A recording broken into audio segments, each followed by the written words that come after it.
we switched the two boards. We got a red light, but then I put the board.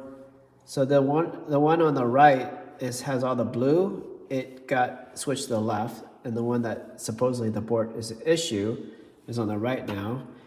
And the only thing that caused it to turn off the red light is because I put the screws in here, so I think it has a ground now. So let's go ahead and put $1 in and see if it works. And if it works, then mechanically we have a problem because we just switched the boards. No, take the money. We'll take the money. Okay. So that means you have to put that thing on the con holder. No, it did it before. Yeah. It gave us money without the, Oh, did it? yeah. No, there's no take it.